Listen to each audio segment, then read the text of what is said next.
नमस्कार, रफ्तार मीडिया में आपका स्वागत है। आपके साथ मैं रीना झाबालियान। खबरों का रुख करेंगे, लेकिन उससे पहले एक नजर डालते हैं इस वक्त की हेडलाइंस पर। दिवाली से पहले कर्मचारियों को धामी सरकार का बड़ा तोहफा, 50% सेवा पूरी करने पर पदोन्नति से मिलेगी ढील। यूसीसी में भी किया गया संशोधन, धामी कैबिनेट ने दी मंजूरी। उत्तराखंड राज्य गठन की रजत जयंती पर होगा विधानसभा का विशेष सत्र। 25 सालों में राज्य में हुए विकास पर होगी चर्चा, सभी विधायकों से लिए जाएंगे सुझाव। रुड़की पहुंचे कांग्रेस के प्रदेश अध्यक्ष करण मारा ने सरकार पर साधा निशाना। मंगलौर उपचुनाव की तरह 2027 में भी जीत का परचम लहराएगी कांग्रेस, सरकार बनाने का दावा। और हल्द्वानी में बड़ा जमीन घोटाला, नैनीताल जिला पंचायत अध्यक्ष दीपा धर्मवाल समेत 7 लोगों पर धोखाधड़ी का मुकदमा दर्ज, जांच रिपोर्ट से हुए अनियमितताओं का खुलासा। और चलिए अब बुलेटिन की शुरुआत कर लेते हैं। दिवाली से पहले धामी सरकार ने कर्मचारियों को बड़ा तोहफा देने का काम किया है। 50% सेवा पूरी होने पर अब कर्मचारियों को पदोन्नति में ढील मिलेगी। और इसके साथ ही मुख्यमंत्री पुष्कर सिंह धामी की अध्यक्षता में हुई कैबिनेट की बैठक में 8 अहम प्रस्तावों पर मुहर लगी है। आइए ग्राफिक्स के जरिए आपको बताते हैं कैबिनेट ने किन प्रस्तावों पर मुहर लगाई है। उत्तराखंड महिला एवं बाल विकास अधीनस्थ सुपरवाइजर सेवा नियमावली 2021 में संशोधन किया गया है। भारत सरकार के निर्देश पर प्रदेश में संचालित सभी मिनी आंगनवाड़ी केंद्रों को पूर्ण आंगनवाड़ी केंद्र में उच्चीकरण किया जाना है।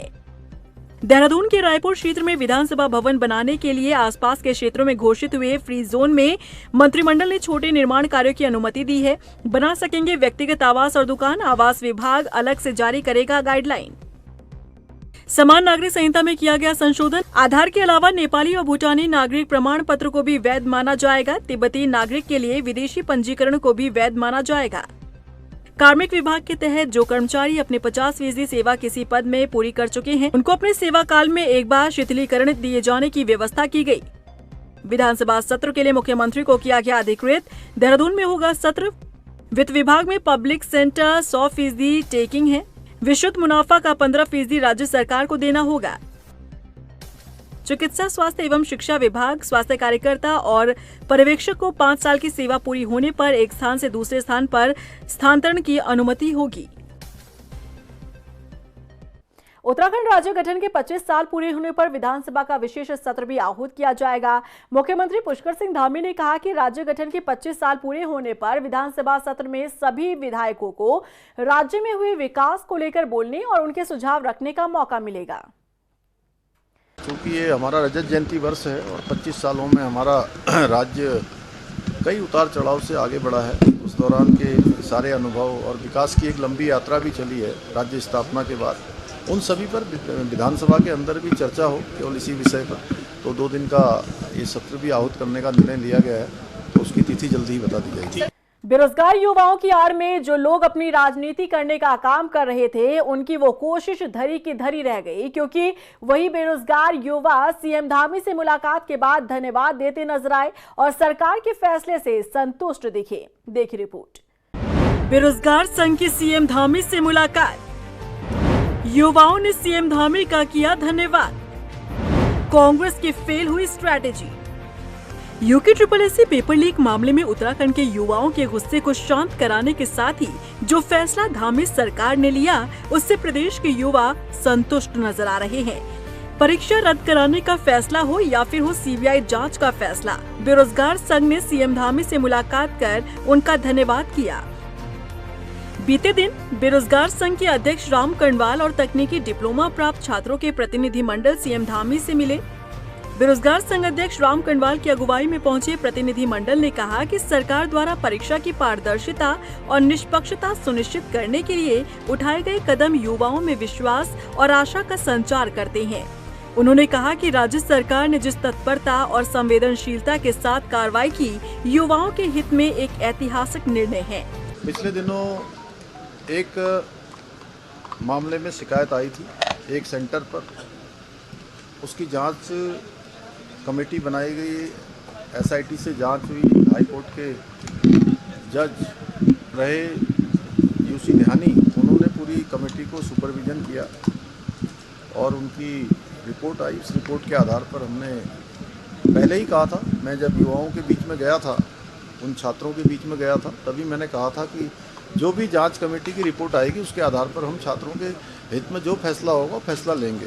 जांच कमेटी ने अपनी संस्तुति दी और हमने भी जो है उस पर उसको आगे बढ़ा दिया, अग्रसारित कर दिया और वो परीक्षा कैंसिल हो गई। जल्दी हमारा प्रयास होगा कि ये परीक्षा दोबारा हो और पूरे पारदर्शी तरीके से हो, कहीं कोई कमी न रहे। इसके लिए हम लोग पूरी मॉनिटरिंग करेंगे और छात्रों के भी सुझाव लेंगे। उनकी दूसरी मांग थी सीबीआई से जांच होनी चाहिए, तो सीबीआई को हम लोग पहले ही अग्रसारित कर चुके हैं। अब युवाओं की दूर होती ये नाराजगी उन सियासी दलों या फिर उन लोगों के मंसूबों पर पानी फेरने के लिए काफी है जो बेरोजगार युवाओं की आड़ में माहौल बिगाड़ने का काम कर रहे थे और युवाओं को उकसाने का काम कर रहे थे। वही मुख्य विपक्षी दल कांग्रेस की स्ट्रैटेजी भी धरी की धरी रह गई। हम किस दृष्टिकोण से देख रहे हैं वो अलग चीज है, लेकिन कोई दृष्टिकोण आपका भी तो होगा। आप उसे किस दृष्टिकोण से देख रहे हैं? अब बेरोजगार संघ के साथी हैं, मुख्यमंत्री का आभार व्यक्त कर रहे हैं, तो उनको अधिकार है आभार व्यक्त करने का। लेकिन सीबीआई इंक्वायरी की बात थी, सीबीआई इंक्वायरी की घोषणा जो मुख्यमंत्री ने की है, अब सीबीआई इंक्वायरी कब तक चलेगी, उसका रिजल्ट कब तक आएगा, ये भविष्य के गर्त में है। बहुत सारी मांगे थी बेरोजगार संघ के साथियों की। उनकी मांग थी कि क्या नाम परीक्षाएं निरस्त कर दो, वो परीक्षा भी निरस्त हो गई। उन्होंने कहा था यूकेसीसी के जो चेयरमैन हैं उनको निलंबन किया जाए, उनको हटाया जाए। अब ये तो बेरोजगार साथियों पर निर्भर करता है वो आगे किस तरीके से इस सरकार के कृत्य को देख रहे हैं। यूके पेपर लीक मामले को लेकर जिस तरह से देहरादून की सड़कों पर बेरोजगार युवाओं का हफ्ते भर प्रदर्शन चला, नाराजगी बढ़ी, लेकिन समय रहते सरकार ने पूरे मामले को संभाला। उत्तराखंड के इतिहास में पहली बार ऐसा हुआ कि प्रदेश के मुख्यमंत्री खुद प्रदर्शनकारियों के बीच पहुंचे और युवाओं की नाराजगी को दूर करते हुए उनकी बात मानी। यही कारण है कि अब बेरोजगार संघ खुद सीएम धामी का आभार जताता नजर आया। बेरोजगार युवा धामी सरकार के फैसले से संतुष्ट नजर आए। रफ्तार मीडिया के लिए देहरादून से सुशांत सिंह के साथ ब्यूरो रिपोर्ट। उत्तराखंड के मुख्यमंत्री पुष्कर सिंह धामी ने बेरोजगार युवाओं से जो कहा वो करके दिखाया। उनके खिलाफ माहौल तो बनाने की लाख कोशिशें की गई, लेकिन युवाओं के भविष्य के साथ खिलवाड़ नहीं होने दिया गया। जो अधिकारियों ने गलती की, सीएम धामी ने उसे सुधारा और आज नाराज युवा सीएम धामी का आभार व्यक्त करते नजर आए। देखिए रिपोर्ट। सीएम धामी ने जो कहा वो करके दिखाया। युवाओं से किया वादा, सीएम ने किया पूरा। उत्तराखंड के मुख्यमंत्री पुष्कर सिंह धामी ने बेरोजगार युवाओं से जो वादा किया उसे उन्होंने पूरा करके दिखाया। यूके पेपर लीक मामले में युवाओं की नाराजगी को दूर करने में जो गलती अधिकारियों ने की उसे सीएम धामी ने संभाला। फर्जी छात्रों की भीड़ ने जिस तरह से गृह सचिव शैलेश बगोली से मुलाकात की, उससे मामला ही अलग दिशा में जाता दिख रहा था। सीएम धामी की छवि को खराब करने की लाख कोशिशें हुई, लेकिन सीएम धामी सबको पीछे छोड़ उन युवाओं के बीच पहुंचे जो पेपर लीक मामले में प्रदर्शन की राह पकड़े हुए थे। देहरादून में चल रहे प्रदर्शन के बीच बिना लाव लश्कर सीएम धामी पहुंचे तो सभी देखते रह गए। प्रदर्शन वाले स्थान पर सीएम धामी ने युवाओं को आश्वस्त किया कि उनके भविष्य के साथ खिलवाड़ नहीं होने दिया जाएगा और जो मांगे युवा कर रहे हैं उनकी मांगे मानी जाएंगी। ठीक इसी पर अमल करते हुए सीएम धामी ने पेपर लीक मामले में सीबीआई जांच की मांग मानी। हालांकि इस सीबीआई जांच का क्रेडिट भी लेने की कोशिश की गई, लेकिन सीबीआई जांच और पेपर रद्द के फैसले से खुश होकर बेरोजगार संघ सीएम धामी के पास पहुंचा और उनका धन्यवाद किया। इन सब के बीच ये देखा गया कि मामले को शांत कराने की सीएम धामी लाख कोशिश करते रहे, लेकिन कभी विपक्ष तो कभी अधिकारियों की गलती के कारण युवाओं का गुस्सा बढ़ता चला गया। हालांकि समय रहते सीएम धामी ने मामले को संभाला और युवाओं का गुस्सा शांत कराया और आज वही युवा सीएम धामी का धन्यवाद कर रहे हैं। रफ्तार मीडिया के लिए देहरादून से ब्यूरो रिपोर्ट। रुड़की के भगवानपुर विधानसभा में कांग्रेस वोट छोड़ गद्दी छोड़ अभियान में दिग्गजों का जमावड़ा दिखा। कार्यक्रम में पहुंची कांग्रेस के प्रदेश प्रभारी कुमारी शैलजा और तमाम नेताओं ने सरकार को जमकर घेरने का काम किया। कांग्रेस के प्रदेश अध्यक्ष करण माहरा ने वोट चोर गद्दी छोड़ के सफल अभियान की जमकर तारीफ की और इसी दौरान प्रदेश अध्यक्ष करण माहरा ने कहा कि कांग्रेस और राहुल गांधी ने जो नारा दिया है वो पॉपुलर हो रहा है। वहीं करण माहरा ने राज्य सरकार पर निशाना साधते हुए कहा कि मंगलौर उपचुनाव की तरह 2027 में भी कांग्रेस अच्छे मार्जिन से उत्तराखंड में अपनी सरकार बनाएगी। राहुल जी ने एक बात लोगों के सामने, देश के सामने रखी है और लोग इस बात को समझ रहे हैं। आपने खुद यहाँ पर देखा, उत्तराखंड में भी ये हमारे साथ हुआ कि किस तरह से वोट जोड़े भी जाते हैं और काटे भी जाते हैं, और ये भाजपा की एक सोची समझी चाल के तहत हो रहा है। लेकिन दुख इस बात का है कि इलेक्शन कमीशन, जिसने इन सब चीज़ों को ठीक करना चाहिए, जिनकी जिम्मेवारी है फ्री और फेयर इलेक्शन करवाना, आज वो भी इनका हिस्सा बन गई है। कि ऐसी प्रेस पहली बार हुई है जिसमें किसी राजनेता ने इस तैयारी के साथ प्रेस की है और उसमें खुलासा हुआ। एक व्यक्ति के 49 बच्चे, 10 बाई 12 के कमरे में 80 लोग इनरोल्ड, खाली बिल्डिंग जिसमें 200 लोग भी एकोमोडेट नहीं हो सकते, 6000 वोट, एक आदमी के 5 राज्यों में वोट। तो ये सब कुछ हो रहा था और जिस तरीके से करीब करीब 50 से 60 लाख वोटों को 3 महीने के अंदर जोड़ा और घटाया गया और महाराष्ट्र में, उससे पहले वाले इलेक्शन में और 4 महीने बाद के इलेक्शन में जमीन और आसमान का फर्क आया।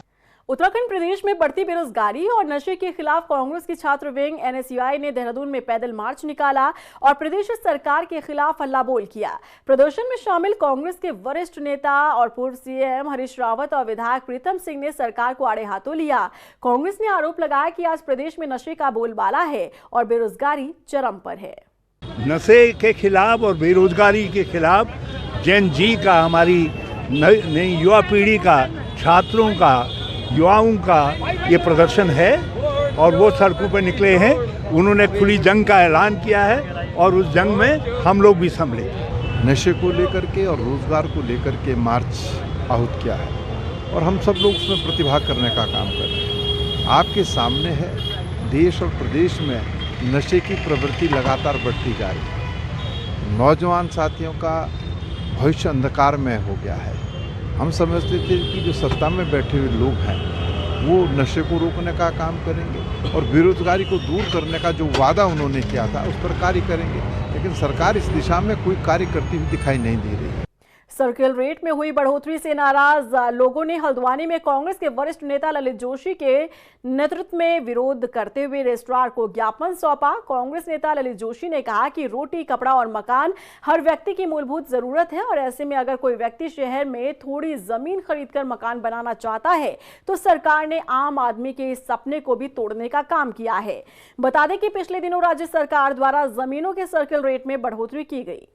ये जो ज्ञापन है ये माननीय हमने अभी श्रीमान रजिस्ट्रार महोदय को दिया है।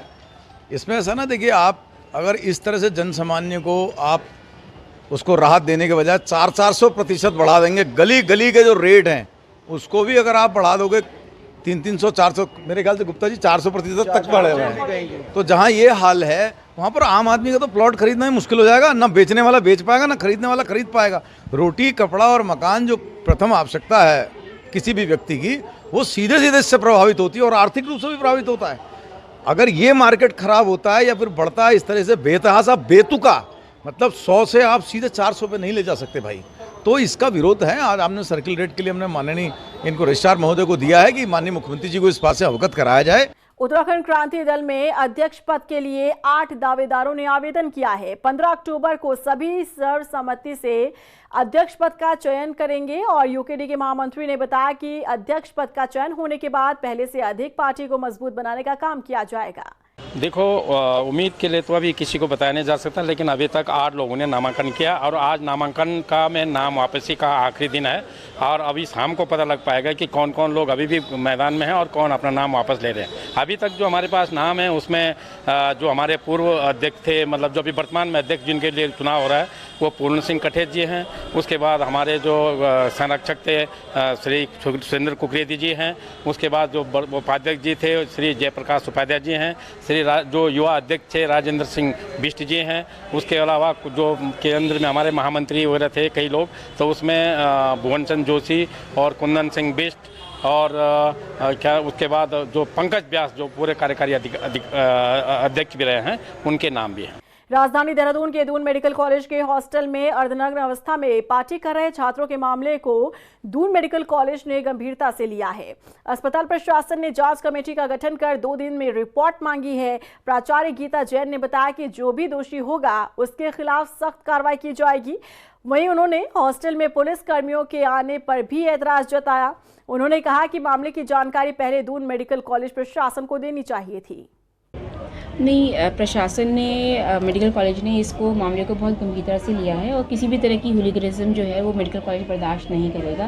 तो मैंने कल हम लोगों ने इंक्वायरी कल ही बिठा दी थी और आज उस इंक्वायरी की जहाँ तक 1-2 दिन में रिपोर्ट भी आ जाएगी और हम सख्त से सख्त एक्शन, जो भी कमेटी की रिपोर्ट आएगी, सख्त से सख्त एक्शन हम डॉक्टर्स के खिलाफ और जो भी दोषी पाए जाएंगे उनके अगेंस्ट लिया जाएगा। वहीं हल्द्वानी के काठगोदाम थाने में नैनीताल जिला पंचायत अध्यक्ष दीपा दरमवाल समेत 7 लोगों पर धोखाधड़ी का मुकदमा दर्ज हुआ है, जिसके बाद राजनीतिक गलियारों में हड़कंप मच गया है। मामला गोलापार क्षेत्र के देवला तला पजाए गांव में सरकारी जमीन की अवैध खरीद फरोख्त से जुड़ा बताया जा रहा है। जमीन प्रकरण की जांच कमिश्नर और आईजी की लैंड फ्रॉड समिति द्वारा की गई थी। समिति की रिपोर्ट में अनियमितताएं पाए जाने के बाद मुकदमा दर्ज करने के आदेश जारी किए गए। ये गोलापार में देवला तल्ला बाजार में एक बड़ी ज़मीन थी, सरकारी ज़मीन पे इनके विनियमितीकरण किया गया, इनके नाम पर लैंड यूज चेंज किया गया था। उसका मामला था। फर्जी तरीके से दस्तावेजों में हेरा फेरी करते हुए, अधिकारियों के संग मिलीभगत करते हुए इन लोगों ने करा था। इसमें प्रमुख नाम थे जिसमें दीपा दरमवाल जो वर्तमान में जिला पंचायत अध्यक्ष है नैनीताल की, हरेंद्र सिंह कुंजवाल जी जो पूर्व विधानसभा अध्यक्ष है, गोविंद सिंह कुंजवाल जी के सुपुत्र हैं, ऐसे ही 7 जने और हैं। देखिए, लैंड फ्रॉड कमेटी जो एक हाई पावर कमेटी होती है, इसकी जाँच रिपोर्ट के आधार पर ही काठगोदाम थाने में 10 तारीख को ये एफआईआर दर्ज हुई है, जिसमें जिला पंचायत अध्यक्ष समेत 7 लोग इसमें नामजद हैं। पुलिस इसमें इन्वेस्टिगेशन आगे जारी करेगी, उसी के आधार पर अग्रिम कार्रवाई की जाएगी। सरकारी जमीन थी सर? देखिए, मैंने कहा है कि जो लैंड फ्रॉड कमेटी ने जो फाइंडिंग दी है उसी के आधार पर ये एफआईआर दर्ज हुई है। अब विस्तृत आगे जो इन्वेस्टिगेशन होगी इसमें उसी के आधार पर ही अग्रिम कार्रवाई की जाएगी। दीपावली के मौके पर देहरादून शहर जगमग रह सके, इसके लिए नगर निगम ने अपनी पूरी तैयारी कर ली है। नगर निगम द्वारा 10 टीमें बनाकर खराब स्ट्रीट लाइटों को सही किया जा रहा है।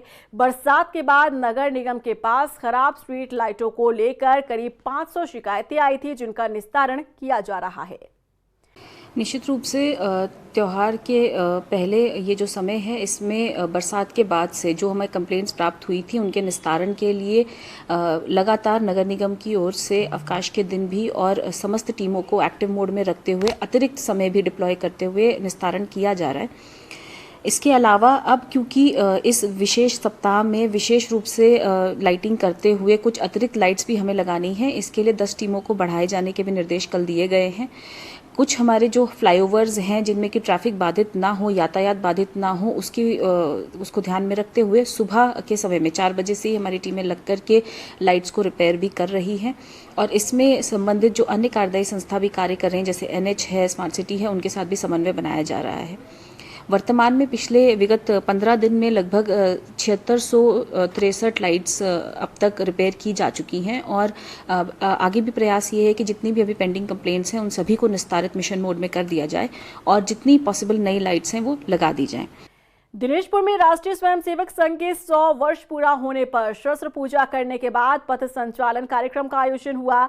इस दौरान सह प्रांत प्रचारक चंद्रशेखर ने कहा कि संघ राष्ट्र निर्माण के कार्य में जुटा है। 100 वर्ष पूरे हो गए हैं। 1925 से ही संघ निरंतर रूप से अपने समाज की सुरक्षा के लिए और अपने समाज को संगठित करने के लिए निरंतर रूप से कार्य कर रहा है।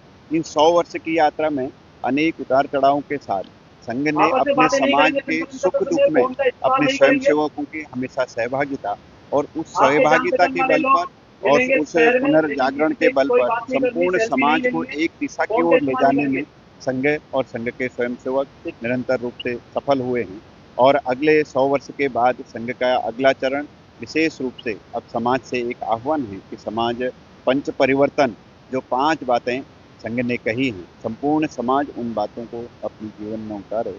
वहीं रुड़की के बंगलौर में निःशुल्क चिकित्सा शिविर का आयोजन किया गया, जिसमें दूर दराज से लोगों का स्वास्थ्य परीक्षण हुआ, साथ ही उन्हें निःशुल्क दवाइयां भी बांटी गई।